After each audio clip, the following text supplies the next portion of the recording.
नमस्कार दोस्तों। कोलकाता में हुए डॉक्टर महिला के साथ अपराध का एक और घिनौना सच उनके घर से निकाल कर आ रहा है। अभी अभी हुए खुलासे में एक ऐसी चौंकाने वाली खबर सामने आई है जिसे सुनकर पूरा देश सोचने पर मजबूर हो जाएगा कि आखिर भगवान भी इतना जुल्म किसी एक के ही ऊपर कैसे कर सकता है। आखिर क्या है वह चौंका देने वाली खबर, सब कुछ बताएंगे इस वीडियो में। जी हाँ दोस्तों, जानने के लिए बने रहें अंत तक हमारे साथ इस वीडियो में। एक छोटी सी गुजारिश है आपसे, वीडियो में आगे बढ़ने से पहले हमारे चैनल को सब्सक्राइब कर दीजिए और कमेंट बॉक्स में डॉक्टर बेटी और उनके परिवार के इंसाफ के लिए लिख दीजिए जस्टिस फॉर कोलकाता डॉक्टर, क्योंकि यह आपके लिए सिर्फ 1 सेकंड का काम है और इससे हमें बहुत ही बड़ी मदद मिलेगी।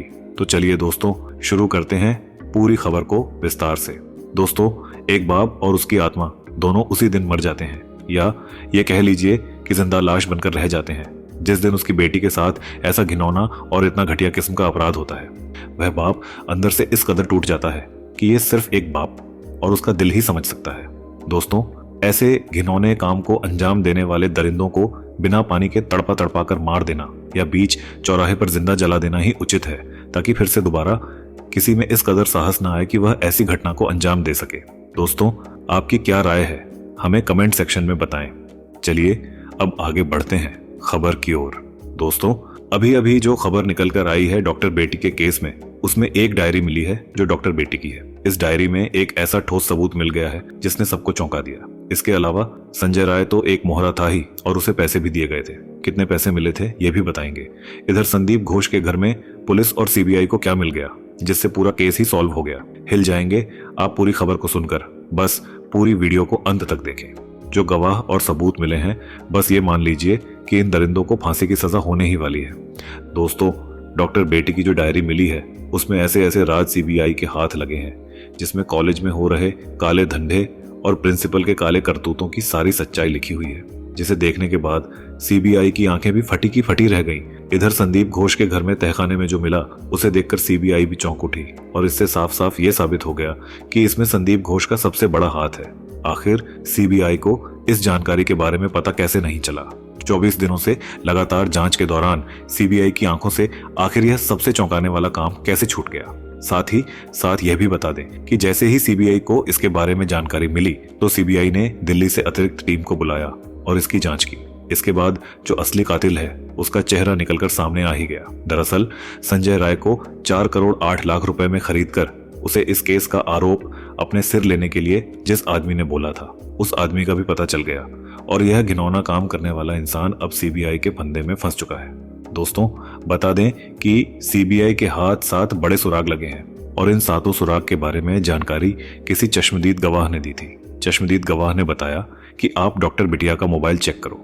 जब सीबीआई ने मोबाइल चेक किया तो उसकी आंखें फटी की फटी रह गईं। उस चश्मदीद गवाह ने बताया कि प्रिंसिपल के घर पर छापा मारो, और जब छापा मारा गया तो उसके तहखाने में से जो सच निकलकर बाहर आया उसे देखकर ईडी और सीबीआई दोनों के होश उड़ गए। चश्मदीद गवाह ने यह भी बताया कि डॉक्टर बेटी की जरा डायरी चेक करो, और जब डायरी चेक की गई तो जो सच सामने आया उसे देखकर सीबीआई हैरान हो गई। दरअसल दोस्तों, 44 दिन से सीबीआई इन सभी चीजों के बारे में जांच कर रही थी, लेकिन उसने इन सभी चीजों को अब तक छुआ ही नहीं था। सीबीआई का ध्यान उधर गया ही नहीं, क्योंकि सीबीआई के सामने संजय राय रख दिया गया था और ध्यान भटका दिया गया था। संजय राय अपने सभी चीजों को बहुत ही आसानी से कबूल कर रहा था।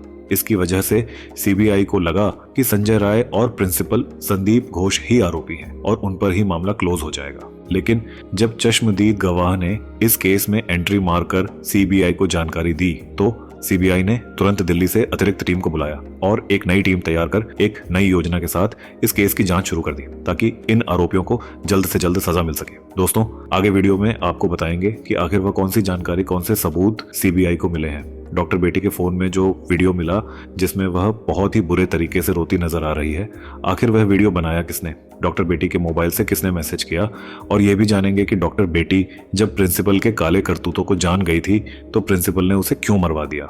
जानेंगे सब कुछ विस्तार से इसी वीडियो में, तो वीडियो को स्किप मत कीजिएगा। दरअसल बता दें कि सीबीआई अपनी जांच में पूरी तरीके से बिजी थी और अपनी जांच को वह अंतिम रूप देने ही वाली थी। तभी अचानक एक चश्मदीद गवाह की जो एंट्री होती है और वह सीबीआई को डॉक्टर बेटी का मोबाइल और डायरी चेक करने को कहता है, तब सीबीआई भी सन्न रह जाती है। वह कहती है कि डॉक्टर बिटिया का फोन क्यों चेक करना है। चश्मदीद ने कहा कि जरा आप एक बार चेक तो करिए। फिर सीबीआई अपने टेक्निकल टीम को डॉक्टर बिटिया का फोन देती है। इसके बाद जो पता चलता है, यकीन मानिए उसके कारण सीबीआई को अपनी पूरी की पूरी जांच को फिर से शुरू करना पड़ता है। डॉक्टर बिटिया के मोबाइल में उस रात की जो घटना थी उसका वीडियो किसी ने रिकॉर्ड किया था और यह उन्हीं आरोपियों में से एक आरोपी था जिसने अपने मोबाइल की जगह पर गलती से डॉक्टर बेटी के मोबाइल से रिकॉर्डिंग शुरू कर दी थी। दरअसल डॉक्टर बेटी का जो मोबाइल था और जो आरोपी का मोबाइल था वह दोनों एक ही मॉडल के थे, जिसके कारण वह आरोपी अपने मोबाइल की जगह पर डॉक्टर बेटी के मोबाइल से रिकॉर्डिंग शुरू कर देता है। जब उसे पता चलता है कि अरे ये तो दूसरे के फोन से रिकॉर्डिंग हो गई, तो वह तुरंत उस वीडियो को डिलीट कर देता है। लेकिन सीबीआई उस वीडियो को वापस रिस्टोर करा लेती है और इसके बाद जब देखती है तो पूरा का पूरा मंजर ही बदल जाता है। सीबीआई को सच में पता चल जाता है कि संजय राय को 4 करोड़ 8 लाख रुपए देकर खरीदा गया है।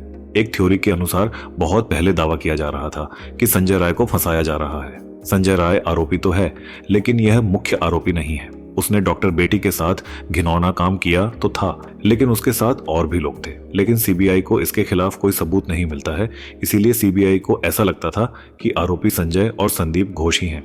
लेकिन जब डॉक्टर बेटी के मोबाइल को खंगाला गया तो संजय राय की सच्चाई का पता चलता है। तब जाकर सीबीआई को यह समझ में आता है कि सच में संजय राय को 4 करोड़ 80 लाख रुपए इसलिए दिए गए थे ताकि वह इस अपराध का सब कुछ जिम्मा अपने ऊपर ले ले।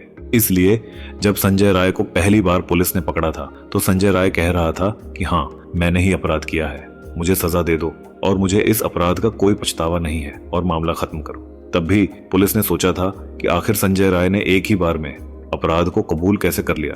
अभी तक तो हमने जांच भी शुरू नहीं की, फॉरेंसिक रिपोर्ट भी नहीं आई है और इसने अपने आप को आरोपी मान लिया। यह इसके पीछे 4 करोड़ 80 लाख की बात थी। यही नहीं, एक चश्मदीद गवाह ने यह भी जानकारी दी कि प्रिंसिपल के घर पर छापा मारा जाए। इसके बाद ईडी और सीबीआई मिलकर प्रिंसिपल के घर में मौजूद एक तहखाना है जो अंडरग्राउंड में बना हुआ था, उसमें जब छापा मारा गया तो यकीन मानिए जो सामने निकल कर आता है उससे सीबीआई और ईडी दोनों हिल जाते हैं। जी हाँ, छापे में मिलता है 2000 cassette, 7 memory card, 2 hard disk और कई अरबों रुपए और लाखों का कैमरा। साथ ही साथ बहुत सारे ऐसे इक्विपमेंट जो इस तरह के खौफनाक अपराध करने में काम आते हैं। ये सब मिलने के बाद सीबीआई और ईडी तो हैरान ही रह गए। इस पूरे केस में अब ईडी की एंट्री हो गई है क्योंकि इसमें अरबों रुपए का खेल और 4 करोड़ 80 लाख की रिश्वत की बात सामने आई है। दोस्तों, इसके साथ ही यह भी पता चला है कि डॉक्टर बेटी को मास्टरमाइंड और दरिंदों का मसीहा संदीप घोष के बारे में पहले से पता चल गया था।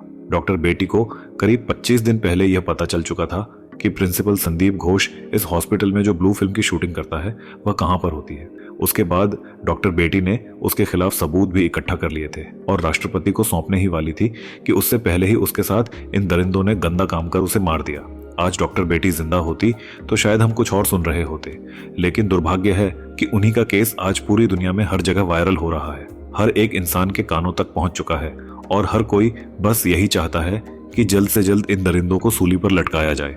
एक और खुलासे में यह साफ हुआ कि जो पैसे संजय राय को मिले थे वो संदीप घोष की तरफ से ट्रांसफर हुए थे।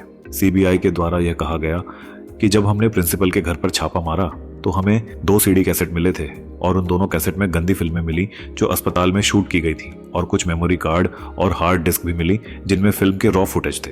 रिपोर्ट के अनुसार जब भी फिल्म को शूट किया जाता था तो फिल्म के रॉ फुटेज को मेमोरी कार्ड में डालकर एडिटर को भेज दिया जाता था और बाद में एडिट करके ब्लैक मार्केट में सेल किया जाता था। इसकी बोली भी लगाई जाती थी। रिपोर्ट में तो यह भी है कि अस्पताल के अंदर ताज़ा मुर्दे आते थे जिनमें लड़का और लड़की दोनों होते थे और उनके साथ भी घिनौने काम करके उनकी एक फिल्म बनाई जाती थी जिसको बाद में कैसेट में अपलोड करके उन्हें अलग रखा जाता था, क्योंकि जिंदा और मुर्दा की रिकॉर्डिंग फिल्म एक में मिक्स ना हो जाए इस डर से। जरा सोचिए ये कितने गंदे लोग हैं और इनकी गंदी सोच कहाँ तक जाती है। आपको हैरानी होगी जानकर कि जिंदा से ज्यादा मुर्दे की फिल्म का रेट 10 गुना अधिक मिलता था और इस गंदी कालाबाजारी के कारोबार से संदीप घोष ने अरबों रुपए कमाए और ज्यादातर पैसे बड़े बड़े अधिकारी और नेताओं को भी देता था, जिससे वो लोग भी खुश रहते थे और उनके छत्र छाया में रहकर संदीप ने इस काम को बड़े लेवल पर बढ़ावा दिया।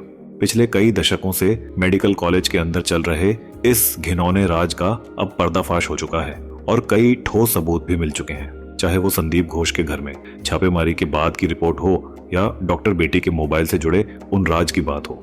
इन सब चीजों ने केस में फिर से एक मोड़ को दिशा दे दी है। कहा जा रहा है कि यह केस बहुत जल्द न्याय के नतीजे पर पहुंचने वाला है, लेकिन उससे पहले आपको बता दें कि सीबीआई फिर से इसे री इन्वेस्टिगेट करने के मूड में नजर आ रही है, क्योंकि जब से एक चश्मदीद गवाह की एंट्री हुई है और जितने खुलासे उसने किए हैं उन सबको देखकर यही लगता है कि री इन्वेस्टिगेट करना ही सही है, क्योंकि इसमें कई बड़े चेहरे भी हो सकते हैं जो अब तक सामने आए ही ना हो और इसकी जानकारी शायद किसी को हो ही ना, क्योंकि उस रात वारदात से कुछ वक्त पहले डॉक्टर बेटी के मोबाइल से उनके घर वालों को एक मैसेज भेजा गया कि माँ मैं ठीक हूँ, मैंने खाना खा लिया है और मैं अब सोने जा रही हूँ और सुबह उठकर वापस ड्यूटी ज्वाइन करूंगी, और इस दौरान केस को लेकर कुछ प्रॉब्लम आती है तो मेरे जूनियर मुझे बुलाएंगे और हम उस केस को फिर से देखेंगे। लेकिन किसे पता था कि सुबह का मंजर कुछ और ही होगा। हालांकि इस मैसेज की भी जांच हो रही है कि क्या सच में वह डॉक्टर बेटी के द्वारा किया गया था या इन दरिंदों में ही कोई एक था। जैसे ही इस पर कोई नई जानकारी आती है